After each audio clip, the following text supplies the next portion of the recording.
नमस्कार मित्रांनो, शिवनेरी ॲग्रो फार्ममध्ये तुम्हा सर्वांचं स्वागत आहे. तर आज आपण जाणून घेणार आहोत आपल्या गोट फार्मचं कार्य कसं चालतं. म्हणजे अ, उठल्यापासून, शेळ्यांना खायला घातल्यापासून ते झोपेपर्यंत शेळ्यांचं काय रुटीन आहे ते आपण आज जाणून घेणार आहोत. तर सर्वात प्रथम शेळ्यांना तुम्ही सकाळी उठल्या-उठल्या काय घालता? आम्ही सकाळी सकाळी 7 वाजता शेळ्यांना खुराक पहिला देतो. उठल्यानंतर त्यांना पहिला मक्का भरडा असेल, गहू भरडा असेल, त्याचबरोबर शेंगदाणा पेंड हे आम्ही त्यांना खुराकमध्ये मिक्स खुराक सगळा त्यांना टाकत असतो. हां, ठीक आहे. अजून काय-काय टाकायचं म्हणजे खुराकात? खुराकात आपण सरकी पेंड टाकू शकतो, गोळी पेंड टाकू शकतो. पण आता सध्या आम्ही हे छोटे असल्यामुळे आम्ही फक्त त्यांना मक्का भरडा, गहू भरडा आणि शेंगदाणा पेंड मिक्स टाकत असतो. ठीक आहे. आणि त्यानंतर पेंड वगैरे तुम्ही खुराक टाकल्यानंतर, नंतर किती तासांनी आपल्याला पुन्हा खायला घालायचंय शेळ्यांना? मधल्या मग आम्ही थोडा 2-3 तास आम्ही त्यांना काही टाकत नाही. मग 2-3 तास त्यांना जरा रवंथ करायला वेळ देतो. त्याच्यानंतर आम्ही 10-11 वाजेपर्यंत मग त्यांना हिरवा चारा टाकतो. त्यात आम्ही दशरथ घास असेल, मेथी घास असेल किंवा इतर झाडपाले असतील ते आम्ही त्यांना 10 वाजता 10 किंवा 11च्या दरम्यान ते टाकून देतो आम्ही त्यांना. तर हे खुराक वगैरे झाल्यावर म्हणजे काय-काय टाकलं पाहिजे? किती सुका चारा, ओला चारा टाकला पाहिजे? सुका चारा त्यांना 200-250 2 ते 3 किलो सुका चारा तर टाकायचाच त्यांना प्रत्येक शेळीला. 2 किंवा छोटे असेल तर 2 किलो टाकायचं. मोठी असेल तर 2-3 किलो टाकू शकता. त्या जेवढी भूक आहे तेवढे खाणार आहेत. बाकीचा तर तो राहणार आहे शिल्लक. हां. आणि ओला चारा जर जास्त घातला तर त्यांनी काय-काय होतं? शेळ्यांना जास्त करून सुका चारा घातला तर काही होणार नाही. कारण ओला चारा जर जास्त झाला तर त्यांना जुलाब होण्याची शक्यता असते. त्याच्यामुळे आपण त्यांना जास्त करून तर आपण शेळ्यांची आरोग्याची काळजी कशी घेतो? आरोग्याची काळजी म्हणजे त्यांना आपण लस इथं दिलेल्याच आहेत. ईटीची लस असेल, टीटीची लस असेल, पीपीआर लस असेल, ह्या लसी त्यांना पावसाळ्याच्या दरम्यान देऊन टाकायच्या. म्हणजे त्यांना तर ही शेळी कोणती आहे? व्हाईटवाली? व्हाईटवाली ना सोजत क्रॉस. व्हाईटवाली आहे ना, ती सोजत क्रॉस आहे. दुसरी ही कोणती आहे गं? कोणती? अगं ती शिरई आहे आणि ही बिटल आहे. हे हां. 2 बिटलचे बोकड ही आहेत पण आणि ही बिटल पण आहे बघा. बिटल आहे. ही हो. कशी बिटल आहे, चांगली. पण ही बिटल पण आहे. कशी करते लांब बघा. कानाच्या शेळ्या आहेत, चांगल्या आणि आहेत. हो, खूप चांगले आहेत. शक्यतो आहे ना, लांब कानाच्या शेळ्या बघून घ्यायच्या. त्या एकदम मस्त असतात. आमच्या सगळ्या लांब कानाच्या शेळ्या आहेत. हो. आणि आता हे बघा, हे किती छान खात आहे. हा कशाचा पाला टाकलेला आहे? आता हा त्यांना मिक्स पाला टाकलाय. शेवग्याचा आहे, त्याचबरोबर लिंबाचा पाला आहे, याचा सुबाबळीचा पाला आहे. 2-3 प्रकारचे पाले आहे त्याच्यात. त्यांना दिलेत टाकून. लिंबाच्या पाल्याने काय होतं, त्यांचे जंत बाहेर पडण्याचं काम होतं म्हणून त्यांना लिंबाचा पाला टाकलेला आहे. त्याचबरोबर शेवगा म्हणजे गर्भपिशवीचे जे काही आजार असतात ते त्यातून दूर होतात म्हणून शेवग्याचा पण टाकायचा. 4 दिवस मिळून आपण लिंबाचा पाला टाकायचा. रोज रोज टाकायचा नाही. कारण रोज रोज टाकल्यानंतर ते खाणार नाही. जास्त कडू असतो. आणि आम्ही 4 दिवसांनी टाकतो. त्यामुळे त्यांना जंतनाशकाची जास्त गरज लागत नाही. ही बघा शेळी कशी साडी खाती आईची. हे शेळ्या ना असं त्यांना कापड खायची लय सवय असते. तर शक्यतो आहे ना त्यांच्या शेजारी कापड वगैरे असं काही ठेवूच नका. साड्या वगैरे म्हणजे ते खाणार नाही. पोटात गेल्यावर मग पुन्हा त्रास ना काहीतरी. त्याच्यामुळं ते काय साडी वगैरे ठेवत नका जाऊ. आणि इथे तुम्ही पाहिलं असेल हा खडा आहे तो मिठाचा खडा. आई तो कशासाठी ठेवलेला आहे? तो खडा म्हणजे शेळ्यांना आपण बाहेर फिरतात ना शेळ्या. मग बाहेर फिरल्यानंतर त्या माती खातात. तसं आता इथं काही मुक्त संचार होत आहे. इथे मातीचा काही प्रश्न नाही. पण तर आपण ह्या चाटण विटा म्हणतो यांना. या चाटण विटा दिल्यानंतर त्यांना त्यातून मिनरल मिक्सचरचे काम ते चाटण विटेतून होत असते. त्यासाठी आपण ह्या चाटण विटा त्यांना द्यायच्या. चांगलं असतं. शेळ्यामधून अधून चाटत राहतात त्या विटा. बरं, शेळ्यांना किती वेळा खायला टाकायचं? शेळ्यांना 3 टाइम तरी चारा टाकलाच पाहिजे. एकदा सुका चारा, 2दा ओला चारा. त्याचबरोबर सकाळी तर खुराक असतो. कोण कोण संध्याकाळी पण खुराक टाकला तर टाकतं, नाही तर कोणी टाकत पण नाही. पण मी तर एक टाइम टाकते त्यांना सकाळी खुराकामध्ये. कसं असतं माहिती का, सकाळी सकाळी 6 वाजता 6:30 वाजता जर तुम्ही त्यांना खुराक टाकला ना, त्यांचं निम्म काम खायचं ते खुराकातच होऊन जातं.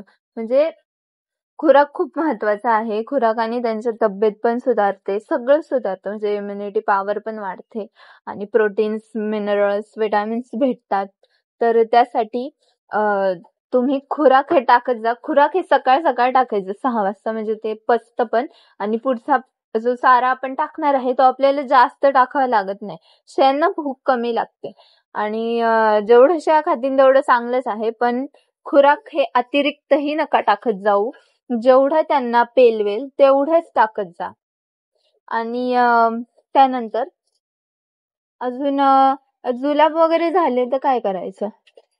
जुलाब झाले तर त्यांच्यासाठी जुलाबाचे औषध घरात पाहिजे, रोज आणूनच ठेवायचं. जर झाले तर आपण ते त्यांना सकाळ, दुपार, संध्याकाळ 3 टाइम द्यायचं. जर जुलाब नाही थांबले तर आपण घरगुती पण उपाय करू शकतो. घरगुती उपाय म्हणजे त्यात कोरा चहा करायचा चांगला, तो चांगला शिजून घ्यायचा चांगला, त्यात लिंबू टाकायचं आणि ते शेळ्यांना 3 टाइम दिलं की त्यांचे 2 दिवसात जुलाब कमी होऊन जातात. त्याचबरोबर पोटफुगी झाली असेल तर आपण पोटफुगीसाठी त्यांना सोडा, हिंग आपण त्यांना 2 ते 3 वेळा पाजायचं, म्हणजे त्यांची पोटफुगी कमी होऊन जाते. तेलही पाजलं तर चालतं ना? शक्यतो तेल नाही पाजत आम्ही. हाच घरगुती उपाय करायचा, हिंग, सोडा. हा उपाय चांगला आहे. शक्यतो यांना पोटफुगी झालीच नाही आतापर्यंत. झाली तर त्याच्यावर इलाज मी सांगितलाय तुम्हाला, घरगुती काय करायचं असेल तर. हा. आणि शेळ्यांना आपलं पावसाळ्यात ते गवत खायला जातात आणि शक्यतो आपण तर बाहेर काढतच नाही. पण जरी काढल्या तरी त्यांना तोंडाला ते असे जखमा होतात. तर त्यासाठी काय करतात? त्याला मवा म्हणतात. मवा पडतो तोंडाला, जखमा होतात, त्या पुरळ येतात तोंडाला, मग शेळ्यांना खाता येत नाही. आणि ते कसं होतं, एका शेळीला जर झालं, तिच्या सोबत जे बाकी शेळ्या असतात त्यांना जर झालं, त्यांना पण होऊ शकतो. ते एकमेकामुळे त्या शेळ्यांना होऊ शकतं. त्यासाठी ती शेळी आपण जी मवा पडतो ती शेळी सेपरेटच ठेवायची, वेगळी ठेवायची. त्याच्यावर आपण घरगुती उपाय करायचा किंवा बाहेर मलम मिळतो, हिमेक्स मलम असतो, तो मलम घेऊन यायचा, तो लावायचा. आणि त्याचबरोबर घरगुती पण उपचार करायचा. कापूर, खोबरेचं तेल, हळद मिक्स करायची आणि ती शेळ्यांच्या तोंडाला लावायची. 2-3 वेळा आपण दिवसातून लावू शकतो. 2 टाइम लावली तरी चालेल.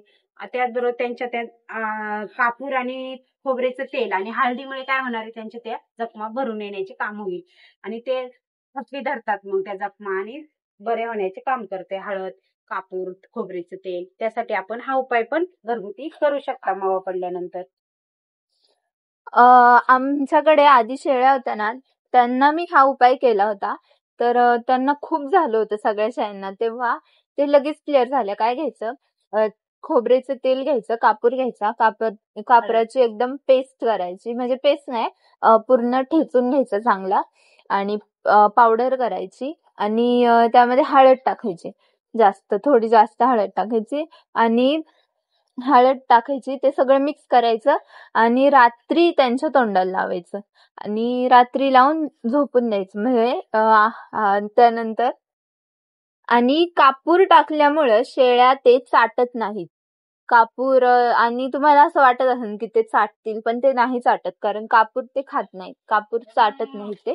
त्यामुळे हा उपाय खूप म्हणजे खूप भारी आहे. खूप छान त्याचे रिझल्ट्स आहेत. तुम्ही नक्की करून पहा तुमच्या शेळ्यांना असं काही झालं तर. तर शेळ्यांना आपलं शेत असेल तर त्यामध्ये कोणता चारा लावला पाहिजे? आपण शेळ्या जर खरेदी करायच्या आधी, शेळ्या खरेदी करण्याच्या आधी 5-6 महिने आधी चाऱ्याचं नियोजन केलं पाहिजे.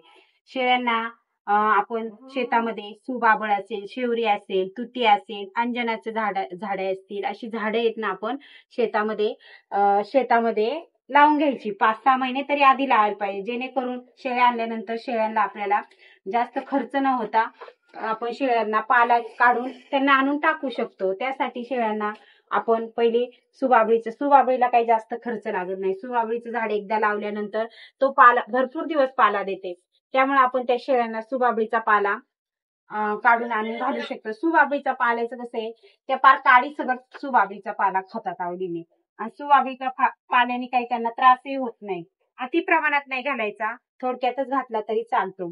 पण असं ज्यावेळेस चारा उपलब्ध नाही त्या टायमाला आपण तो पाला आणून टाकू शकतो. त्याचबरोबर दसरथ घास असतो, मेथी घास असतो, गवत असतं, हे गवत पण आपण टाकू शकतो. असं नियोजन जर केलं शेळ्यांना खादटीचं तर आपल्याला शेळी पालन सोयीचं जाऊ शकतं. त्यासाठी आपण आपल्या शेतात आधी चारा उपलब्ध केला पाहिजे. म्हणजे थोडक्यात हे आहे, जर आपलं शेत असेल तर शेळी पालन करणं हे खूप सोयीस्कर ठरतं. म्हणजे त्यातून जास्त प्रॉफिट होतो. पण जर आपण विकत आणला चारा तर खूप म्हणजे आपल्याला जास्त मग काही काही शेतकरी म्हणतात परवडत नाही, तर त्यामुळेच ते परवडत नाही. जर तुमचा घरचा चारा असेल तर ते ऑफकोर्स परवडणारच आहे.